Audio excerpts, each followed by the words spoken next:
नमस्कार, live cities के night bulletin दिन भर बिहार में आपका स्वागत है। खबरों की शुरुआत करेंगे, लेकिन उससे पहले एक नजर डालते हैं आज की सुर्खियों पर। कटिहार में गरजी प्रियंका गांधी, पीएम मोदी पर बड़ा बयान। बेतिया में बोले पीएम मोदी, शपथ ग्रहण में आऊंगा।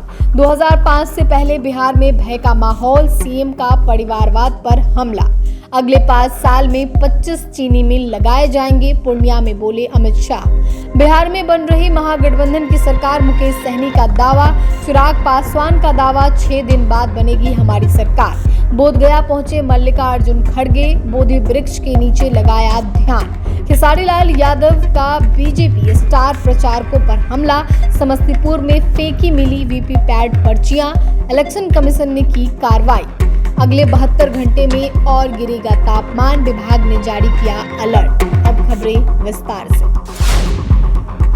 कटिहार में प्रियंका गांधी ने सभा करते हुए पीएम मोदी पर जमकर निशाना साधा। उन्होंने कहा कि सरकार आपका वोट का अधिकार छीन रही है। बीजेपी संविधान कमजोर करने की कोशिश कर रही है। ये लोग वोट चोरी कर रहे हैं। आपके अधिकारों को खत्म किया जा रहा है। मन से कहा कौन है और वोट चोर। उन्होंने मन से ज्ञानेश कुमार, विवेक जोशी, एसएस संघू के नाम के नारे लगवाए। उन्होंने कहा कि मोदी साम्राज्य में किसान कर्ज लेता है और ब्याज चुकाते चुकाते उसकी कमर टूट जाती है। आपका कर्ज कभी माफ नहीं होता, लेकिन अडानी अंबानी का लाखों करोड़ों का कर्ज माफ हो जाता है। प्रियंका ने कहा कि बिहार में जितने उद्योग लगे उसका क्या किया इस सरकार ने। पहले लोग चाहते थे कि सरकारी कारखाने में नौकरी लग जाए, लेकिन मोदी जी ने सारे उद्योग को अपने 2 दोस्तों को सौंप दिया।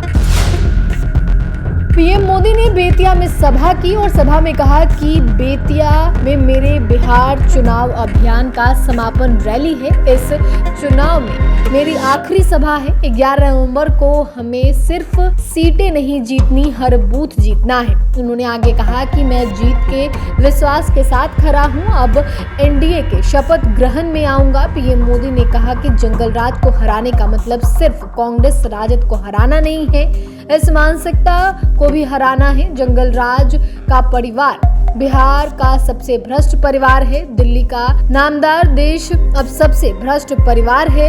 इन लोगों ने करोड़ों का घोटाला किया, दोनों जमानत पर चल रहे हैं। औरंगाबाद में नीतीश कुमार ने जनसभा में कहा कि पिछली सरकार ने कोई काम नहीं किया। वो लोग सिर्फ अपने परिवार के लिए काम करते थे। वो हटा तो अपनी पत्नी को मुख्यमंत्री बना दिया। पुराने वाले लोग कुछ काम नहीं किए। 2005 से पहले पूरे बिहार में भय का माहौल था। न इलाज, न सड़क, न बिजली, न शिक्षा की व्यवस्था थी। हमने हर सेक्टर में हर वर्ग के लिए काम किया है। देश की प्रगति में बिहार बड़ा रोल अदा करता है। उन्होंने कहा कि हमारी सरकार ने कानून का राज स्थापित किया। हम लोगों ने 2006 में ही कब्रिस्तानों की घेराबंदी शुरू करा दी और 2016 में 60 वर्ष से पुराने हिंदू मंदिरों की घेराबंदी कराई, ताकि कोई विवाद ना हो, चाहे हिंदू हो या मुस्लिम। हमने सबके लिए काम किया। रोजगार के मुद्दे पर नीतीश कुमार ने बड़ा दावा किया। हमने तय कर दिया है कि अगले 5 साल में 1 करोड़ युवा को रोजगार सुनिश्चित किया जाएगा। पूर्णिया में अमित शाह ने बिहार के लिए बड़ा ऐलान किया। उन्होंने कहा कि 5 साल में हम बिहार में 25 चीनी मिल लगाएंगे, उसमें से एक पूर्णिया के बनमखनी में लगेगी। हम विकास की बात करते हैं, वो जंगल राज वाले विकास नहीं कर सकते। शाह ने कहा कि कांग्रेस और आरजेडी वालों ने राम मंदिर का विरोध किया। इन लोगों ने सालों तक राम मंदिर का काम लटकाया। मोदी जी ने अयोध्या में भव्य मंदिर बनवाया। अब हम सीता जी का भव्य मंदिर बनाने जा रहे हैं। शाह ने कहा कि लालू राबड़ी ने बिहार में अपहरण, डकैती, फिरौती, लूट और हत्या के उद्योग लगाने का काम किया, जबकि नीतीश जी और मोदी जी की जोड़ी ने बिहार में विकास करने का काम किया। वीआईपी सुप्रीमो मुकेश सहनी ने एनडीए के पूर्ण बहुमत के दावे पर सवाल उठाते हुए कहा कि अंदर के लोग कह रहे हैं कि 35 सीटें जीत रहे हैं, लेकिन ऊपर से 100 सीटों का दावा किया जा रहा है। उन्होंने कहा कि इस बार बिहार में बदलाव की लहर है और महागठबंधन की सरकार बनने जा रही है। सहनी ने विश्वास जताया कि उनकी पार्टी अधिक से अधिक सीटें जीतेगी और तेजस्वी यादव के नेतृत्व में नई सरकार बनेगी। प्रधानमंत्री नरेंद्र मोदी द्वारा दिए गए बयान, यदि महागठबंधन की सरकार बनी तो कट्टे की सरकार बनेगी। पर प्रतिक्रिया देते हुए सहनी ने कहा कि देश के प्रधानमंत्री कट्टे की बात करते हैं, बच्चे लोग क्या सोचेंगे, उन पर क्या असर पड़ेगा। चिराग पासवान ने विपक्ष के इस दावे पर तीखी प्रतिक्रिया दी कि पहले चरण में एनडीए केवल 35 सीटें जीत रही है। उन्होंने कहा कि जब हम सरकार बना रहे होंगे तब इन्हें पता चल जाएगा कि कौन 35 सीट पर है और किसे जनादेश मिला है। अब तो सिर्फ 6 दिन बाकी है, अगले हफ्ते एनडीए सरकार बनाने की तैयारी में व्यस्त होगी। चिराग ने महागठबंधन पर हमला करते हुए कहा कि जनता को इस गठबंधन पर भरोसा करने का कोई कारण नहीं है। उन्होंने कहा कि सत्ता में आने से पहले ही इनके कार्यकर्ता जगह जगह हंगामा मचा रहे हैं, चुनावी सभाओं में माहौल बिगाड़ रहे हैं, छोटे बच्चों से कट्टे की बात करवा रहे हैं, यही इनका कल्चर है। भारतीय राष्ट्रीय कांग्रेस के अध्यक्ष और राज्यसभा में विपक्ष के नेता मल्लिकार्जुन खड़गे आज बोधगया स्थित यूनेस्को विश्व धरोहर स्थल महाबोधि महाविहार मंदिर पहुंचे। कांग्रेस कमेटी के महासचिव केसी वेणुगोपाल भी उनके साथ मौजूद रहे। मल्लिकार्जुन खड़गे ने मठ के गणमान्य व्यक्तियों के साथ मुख्य मंदिर के गर्भगृह में भगवान बुद्ध की प्रतिमा की पूजा अर्चना की। इसके बाद प्रतिनिधि मंडल ने उन्हें यहाँ स्थित प्राचीन बोधि वृक्ष का दौरा किया, जिसके नीचे भगवान बुद्ध ने ज्ञान की प्राप्ति की थी। कांग्रेस अध्यक्ष ने मीडिया से कहा कि भगवान बुद्ध के उपदेश आज भी पूरी मानवता के लिए मार्गदर्शक है। अहिंसा, करुणा और समानता का उनका संदेश समाज को एकजुट रखने की सबसे बड़ी शक्ति है।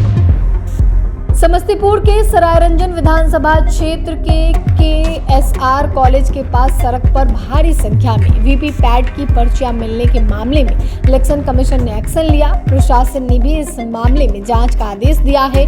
साथ ही कहा कि जांच में जो भी दोषी पाए जाएंगे उसके ऊपर FIR होगी। इससे मतगणना पर कोई असर नहीं पड़ेगा।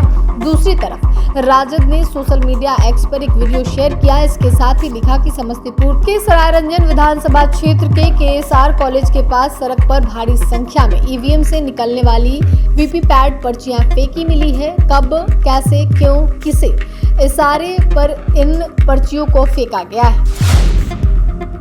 भोजपुरी सुपरस्टार और राजद के समर्थक खेसारी लाल यादव ने बीजेपी के स्टार प्रचारकों पर जमकर निशाना साधा। उन्होंने कहा कि उनके स्टार प्रचारकों की भाषा अनुचित है और वे जनता को गुमराह कर रहे हैं। खेसारी ने कहा कि मैं धर्म विरोधी नहीं हूं, अभी भी मैं जय श्री राम कहता हूं, लेकिन क्या इससे बेरोजगारी दूर हो जाएगी? धर्म जरूरी है, लेकिन इसके साथ कर्म और शिक्षा भी जरूरी है। उन्होंने कहा कि एनडीए के स्टार प्रचारकों ने बिहार में फैक्ट्री लगाने जैसी बातें कही है और अगर ऐसा हुआ तो चुनाव लड़ना छोड़ देंगे।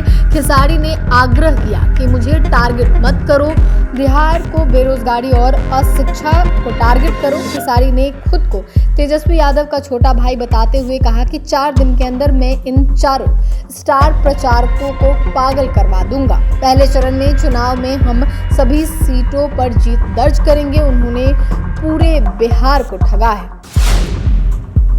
नवंबर की शुरुआत के साथ ही बिहार में मौसम बदलने लगा है। दिन में हल्की धूप और रात में हल्की हवा चलने से अब सर्दी महसूस होने लगी है। तापमान धीरे धीरे गिर रहा है और आने वाले दिनों में ठंड और बढ़ सकती है। शनिवार को दिन का तापमान 29.4 डिग्री सेल्सियस और रात का न्यूनतम तापमान 18.0 डिग्री सेल्सियस रहा। IMD के मुताबिक सुबह में नमी 87% और शाम में 78% दर्ज की गई। अगले कुछ दिनों में तापमान में 2 से 3 डिग्री तक की गिरावट होने की संभावना है। बारिश की संभावना नहीं है, लेकिन आसमान साफ और ठंडी हवाओं से मौसम सुहाना बना रहेगा। मौसम विज्ञान केंद्र के निदेशक आशीष कुमार ने बताया कि पहाड़ी इलाके में बर्फबारी हो रही है, जिससे ठंडी हवाएं बिहार तक आसानी से पहुंच रही है। 15 नवंबर के बाद तापमान में भारी गिरावट दर्ज की जाएगी और महीने के अंत तक न्यूनतम तापमान 12 से 13 डिग्री सेल्सियस तक आ सकता है।